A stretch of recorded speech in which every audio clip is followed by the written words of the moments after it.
सही आदमी सही पद पे है तो देखिए उसका रुतबा फिर भी रहेगा, परंतु आजकल जो चयन हो रहा है वरिष्ठतम पदों के लिए वो बाह्य कारणों से हो रहा है, एक्सट्रेनियस रीजन से हो रहा है कि ये हमारे प्रति वफादार है। नहीं, वफादार होना जरूरी है महत्वपूर्ण पदों पे आपके आदमी का, पर वफादारी के साथ साथ उसकी एक लीडरशिप जो क्वालिटी है, और जो आदमी 2 लाख की फोर्स को कमांड कर रहा है उसमें अगर लीडरशिप क्वालिटी नहीं हुई तो फिर उसका खामियाजा तो पूरे प्रदेश को भुगतना पड़ेगा, और अंततोगत्वा जो राजनीतिक नेतृत्व है जिसने उनको बैठाया है उसको भी इसका खामियाजा इलेक्शन के टाइम में भुगतना पड़ेगा। जी, तो जिस वक्त फैजाबाद में झड़प चल रही थी, आपसी झड़प 2 समुदायों के बीच में हो रही थी, उत्तर प्रदेश के पुलिस महकमे का एक मजबूर हाकिम अपने मातहतों की मनुहार कर रहा था, लेकिन उसकी सुनने वाला कोई नहीं था। सवाल यहीं से खड़ा होता है कि अगर डीजीपी इतना मजबूर है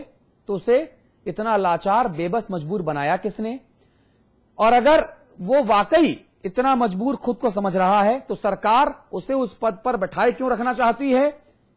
सवाल बहुत सारे हैं। सूबे की जनता का क्या होगा?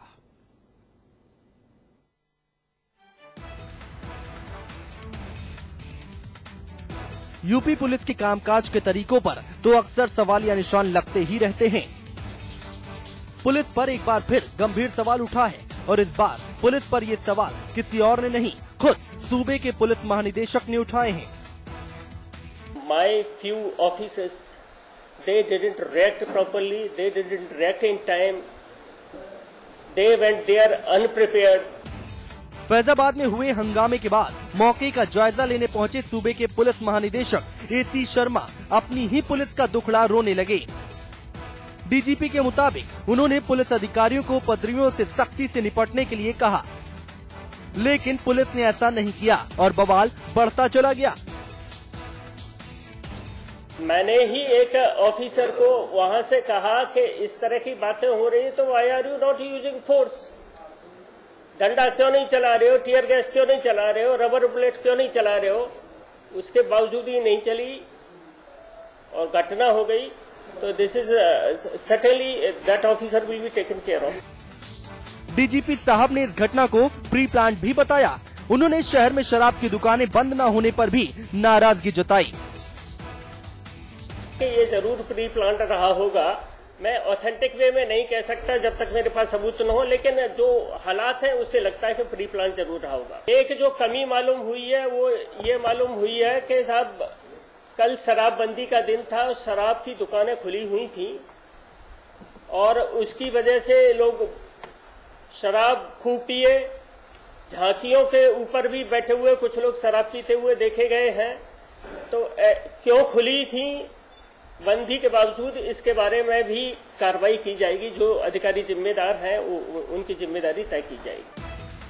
डीजीपी साहब के बयान से साफ है कि पुलिस के ढीले रवैये ने शहर की शांति व्यवस्था को खराब किया।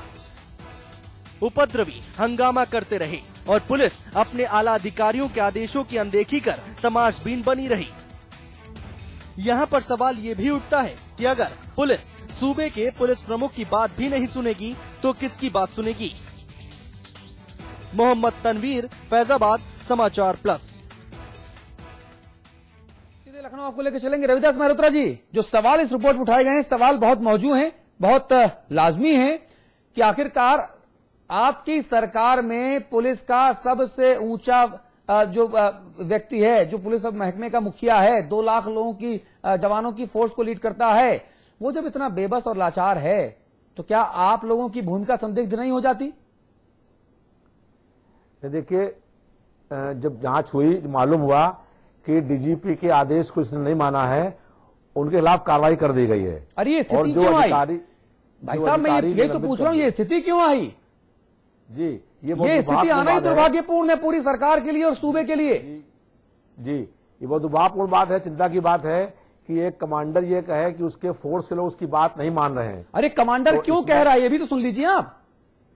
कमांडर कह रहा है ठीक है दुर्भाग्यपूर्ण है, हमारे साथ पूर्व डीजीपी साहब सिंह साहब हैं, वो भी कह रहे हैं चीज, लेकिन वो कमांडर ऐसा क्यों कह रहा है? और अगर ऐसा कह रहा है तब भी वो कमांडर बना हुआ है तो इस पे... देखिए रविदास जी, जैसे मैं समाजवादी पार्टी में आपको सच्ची बात करने के लिए जानता हूं, वैसे ही मैं प्रकाश सिंह जी के लिए एक बात कहूंगा, उत्तर प्रदेश ने जितने डीजीपी देखे उनमें सबसे बेहतरीन डीजीपी में से एक रहे प्रकाश सिंह जी, और उससे भी ज्यादा मैं इनका अदब इसलिए करता हूं पद के कारण। जब ये डीजीपी थे तो मेरा परिचय भी नहीं था प्रकाश जी से।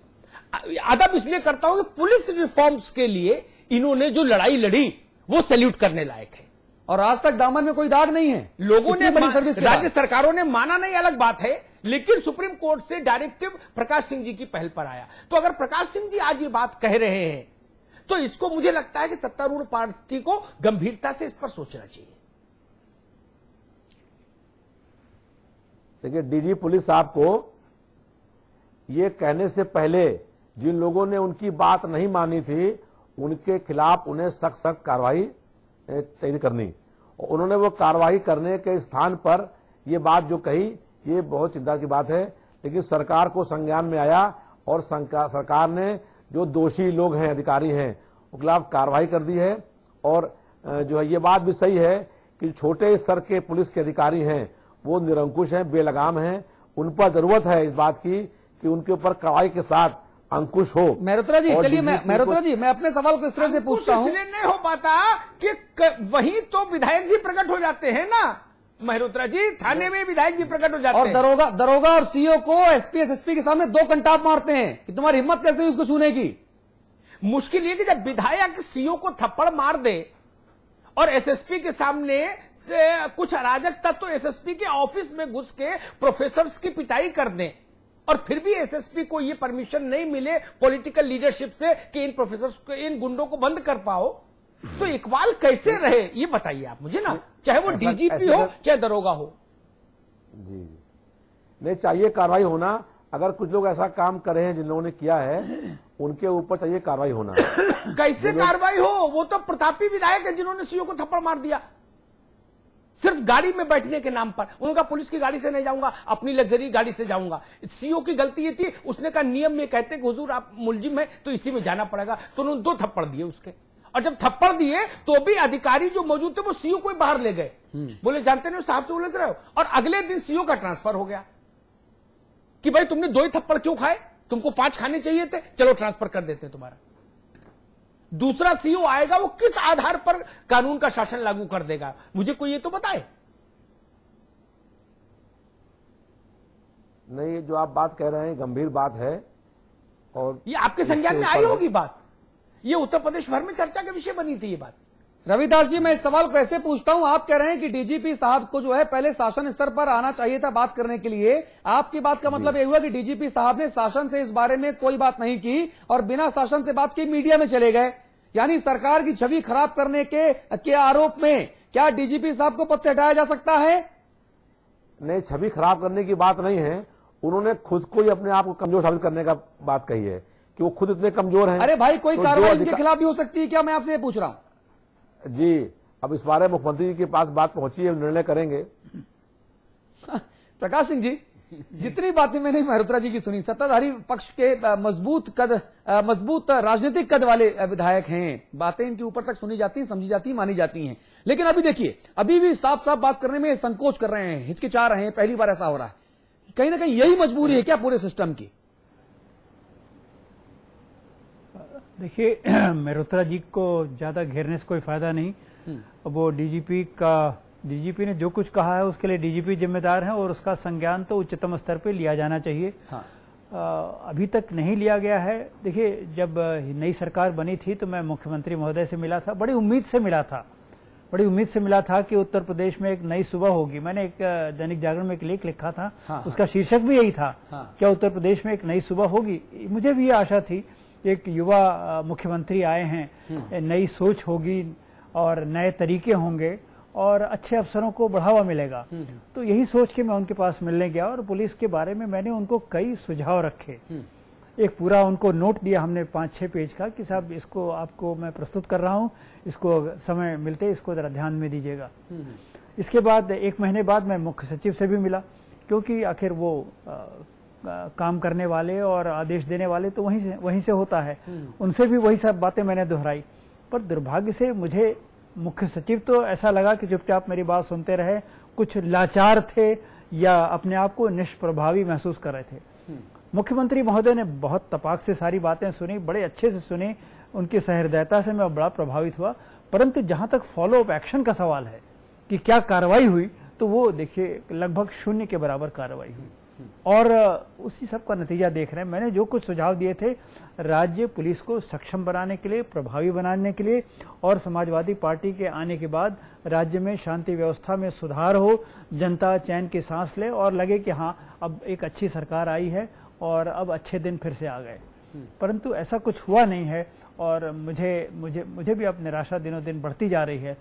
जो अपेक्षाएं थी सरकार से वो कुछ पूरी होती नहीं दिख रही। सिंह साहब, क्या इन तमाम चीजों की जो वजह है, सबसे बड़ी वजह है जो विवाद और फसाद की जो गड़बड़ियों की जड़ है, क्या वो राजनीतिक तौर पर अति महत्वाकांक्षा है जो अपने अपने लोगों को की पोजीशंस पर बैठाने की वजह से जो ईमानदार लोग हैं, जो कुछ करना चाहते हैं, वो हित की बात कर नहीं पाते, हित के काम कर नहीं पाते और लाचार बेबस हो जाते हैं? क्या ये भी एक वजह है? जी हाँ, ये एक बहुत बड़ी वजह है कि उच्चतम पदों पे ऐसे व्यक्तियों को बैठाया गया है जो पार्टी के प्रति तो अवश्य वफादार हैं, परंतु उनकी योग्यता के बारे में कोई आकलन नहीं किया गया। वो योग्य हों या अयोग्य हों या कम योग्य हों, उनको कुर्सी पे बैठा दिया गया है। तो इससे देखिए हुकूमत नहीं चल सकती।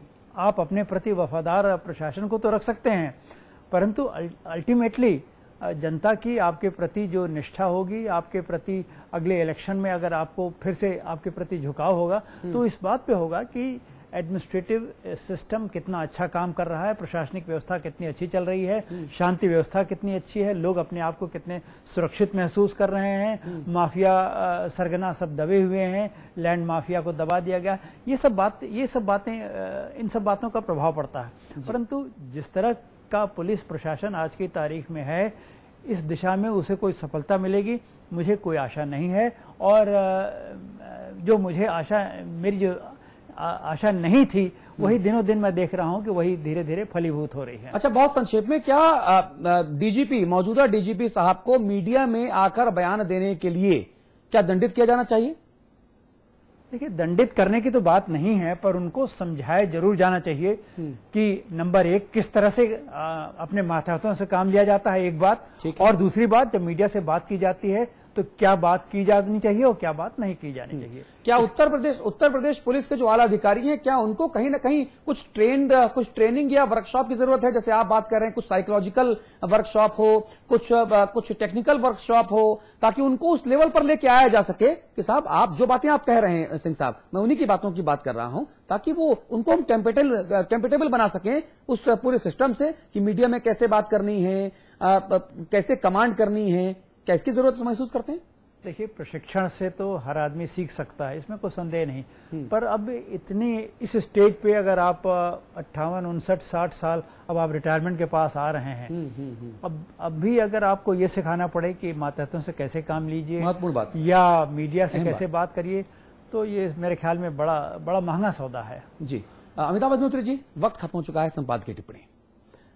देखिए, मैं मूल जो जड़ मानता हूं इस सारे विचित्रताओं की, वो एक पंक्ति में मानता हूं, पुलिस को राजनीतिक प्रतिबद्धताओं से मुक्त नहीं रखिएगा तो व्यवस्था नहीं चलेगी।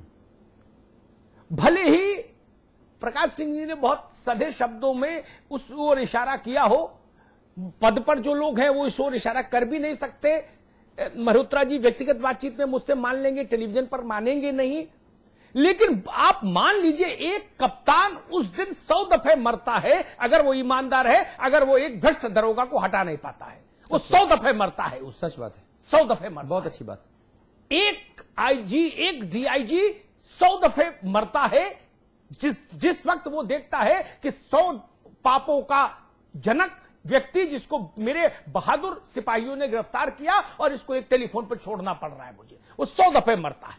सही बात है। तो 99% तो सिस्टम के साथ हो लेते हैं। वो कहते हैं भाई गंगा का पानी आप ले जाओ ड्रम में, मैं ले जाऊं डोलची में, ठीक, ये बंटवारा हो जाता है। जो कंप्रोमाइज नहीं करते वो प्राइम पोस्टिंग से दूर होकर कहीं नेपथ्य में वर्दी धुलाने का काम देखते हैं आईपीएस होके, और कहीं बैरक में पंखा लगवाने और मेस का सिलेंडर का हिसाब रखते हैं।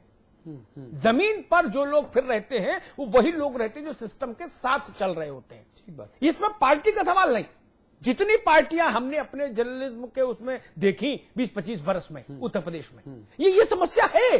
पुलिस वहां, मुझसे अभी हमारे एक आईपीएस अधिकारी मित्र, उन्होंने मुझसे कहा, रविदास जी, उन्होंने कहा कि उत्तर प्रदेश में पुलिस सपा की है, सपा एक